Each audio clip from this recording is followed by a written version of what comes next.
Thank you very much, Madam President. We stand here today having had the opportunity in a joint session of Congress to hear one of the most powerful and profound and significant addresses that has ever been made to a joint session of Congress.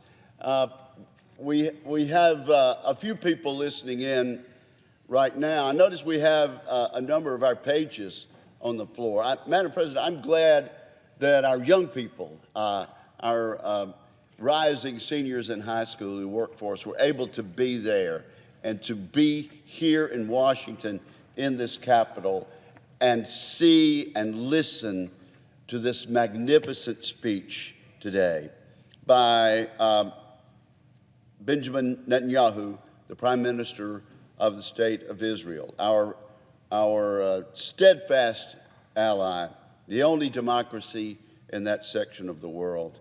And I will say I doubt if we will very often see remarks that were as powerful and as important.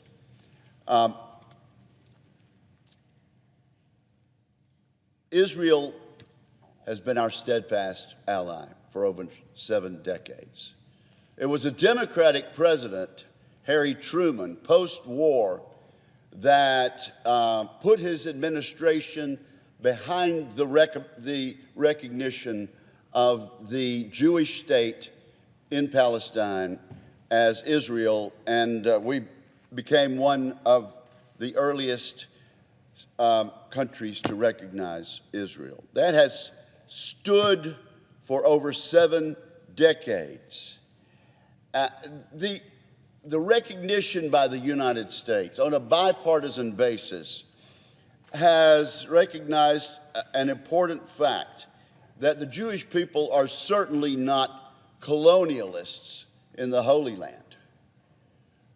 The place where Israel exists now is the place where Abraham, Isaac, and Jacob and Esau were born and lived in the era 5,000 years ago. To say that the Jewish people are colonialists in Israel is the big lie. The big lie is something that our enemies have used down through the years. You say something so unbelievable and so unimaginable that you say it long enough and people will start to believe it. The Jewish people are no colonialists in the Holy Land. The Holy Land is their ancestral home, and they deserve, the world's Jewish people deserve a Jewish state so they can avoid the centuries of discrimination and anti-Semitism that they have endured over time. The Jewish people, as I say, the Israeli people, which includes, of course, people that are not Jewish by heritage, have had the only democracy in the area for the longest time, and they've been surrounded by people who want nothing less than the destruction of Israel. And they don't make any bones about it. Support in this Congress, support in the United States for Israel, Madam President, has for these 7 decades always been bipartisan. And it breaks my heart, and I think it should come as a shock to all Americans that bipartisan support seems to be fracturing on the other side of the aisle among my Democratic colleagues. It is a shame that the Vice President of this country, the Vice President of the United States, Kamala Harris, declined to fulfill her duties to preside over the session. She found an excuse in another state to be at a meeting that could easily have been rescheduled. It's a shame that our vice president, that the future nominee of her party for president of the United States, would make that statement that she was unwilling to preside over a joint meeting addressed by the Prime Minister of Israel. The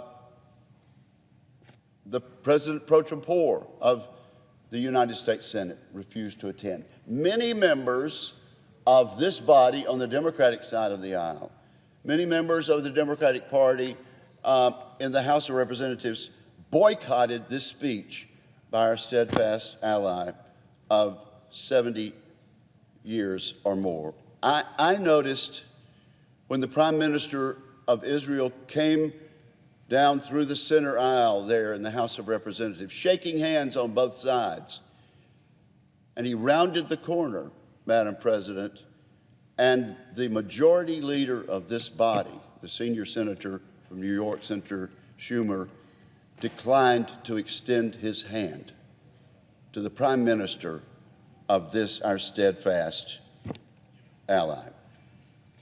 We also need to remember, as my colleagues have stated already, that in the region where Israel is the only democratic government in the Middle East, exists the Islamic Republic of Iran. They are a sworn enemy of Israel, and they're a sworn enemy of the United States of America. Death to America is what they say. And they want to start with death to America by pronouncing death to Israel. More than that, they have proxies, at least 3 proxies that we've been talking about recently.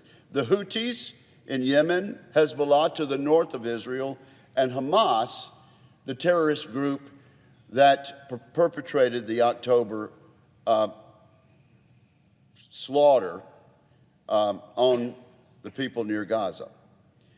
Hamas has one reason to exist, one stated, admitted reason, and one reason only: the complete destruction of Israel.